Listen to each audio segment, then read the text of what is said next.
کیا آپ کا گھر اکثر جھگڑوں، غلط فہمیوں اور بحثوں سے بھرا رہتا ہے؟ کیا آپ کبھی سوچتے ہیں کہ اتنی محبت کرنے والے لوگ بھی اکثر ایک دوسرے کے دشمن کیوں لگنے لگتے ہیں؟ اگر آپ چاہتے ہیں کہ آپ کا گھر سکون، احترام اور سمجھداری کی جگہ بنے تو آج کی ویڈیو آپ کے لیے ہے، کیونکہ آج ہم بات کریں گے گھر کے جھگڑوں سے بچنے کے لیے 6 عقل مندانہ طریقے۔ یہ وہ ٹرکس ہیں جنہیں اپنانے کے بعد آپ کا گھر محبت، صبر اور عزت کا گہوارہ بن جائے گا۔ اور اگر آپ زندگی، رشتوں اور نفسیات کو سمجھنا چاہتے ہیں تو آپ اس چینل کو سبسکرائب کر سکتے ہیں۔ چلتے ہیں ویڈیو کی جانب۔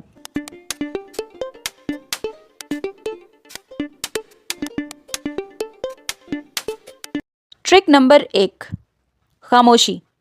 خاموشی ہر بات کا حل نہیں، لیکن پہلا قدم ضرور ہے۔ اکثر لوگ سمجھتے ہیں کہ خاموشی ہر لڑائی کا حل ہے، لیکن یاد رکھیں خاموشی صرف تب فائدہ مند ہے جب وہ وقتی ہو، مستقل نہیں۔ جھگڑے کے وقت خاموش رہنا عقل مندی ہے، لیکن بعد میں بیٹھ کر بات کرنا یہ اصل حل ہے۔ بات چیت سے ہی غلط فہمیاں ختم ہوتی ہیں۔ ٹرک نمبر 4، الزام نہیں، احساس استعمال کریں۔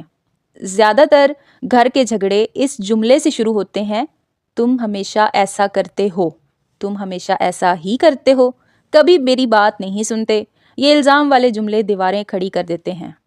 اس کے بجائے کہیں مجھے دکھ ہوتا ہے جب میری بات نہیں سنی جاتی۔ یہ جملہ دل تک پہنچتا ہے، نہ کہ ضد تک۔ یاد رکھیں احساس الزام سے زیادہ اثر رکھتا ہے۔ ٹرک نمبر 5، ماضی کو مت گھسیٹیں۔ اگر ہر لڑائی میں آپ پرانی باتیں نکال لاتے ہیں تو سمجھ لیں آپ کبھی سکون حاصل نہیں کر پائیں گے۔ ماضی صرف سبق دینے کے لیے ہوتا ہے، بدلہ لینے کے لیے نہیں۔ جب بھی کسی بحث میں دل چاہے پرانی بات یاد دلانے کا خود کو روک لیں، کیونکہ یہی وہ لمحہ ہے جو ایک چھوٹے مسئلے کو بڑے جھگڑے میں بدل دیتا ہے۔ خاندانی عزت انفرادی انا سے زیادہ اہم ہے۔ اگر ہر فرد میں صحیح ہوں یہ سوچنے لگے تو گھر کبھی ہم نہیں بن سکتا۔ جھک جانا کمزوری نہیں، عقل مندی ہے۔ گھر میں عزت جیتنے والا وہ نہیں ہوتا جو بحث جیت لے، بلکہ وہ ہوتا ہے جو تعلق بچا لے۔ یاد رکھیں خاندان ایک درخت کی طرح ہوتا ہے۔ اگر ایک شاخ ٹوٹ جائے، درخت کا دکھ پورا جسم محسوس کرتا ہے۔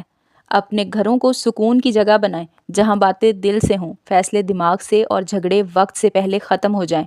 اگر آپ چاہتے ہیں کہ آپ کے گھر میں امن، عزت اور سمجھداری واپس آئے تو ان 6 ٹرکس کو اپنی روزمرہ زندگی کا حصہ بنائیں۔ کمنٹ میں ضرور لکھیں کہ میں اپنے گھر میں سکون چاہتا ہوں۔ ویڈیو کو لائک ضرور کریں اور اپنے دوستوں کے ساتھ شیئر کرنا نہ بھولیں۔ ملتے ہیں اگلی ویڈیو میں ایک نئے ٹاپک کے ساتھ۔ تب تک اپنا بہت سارا خیال رکھیں اور مجھے اپنی دعاؤں میں یاد رکھیں۔ Thank you.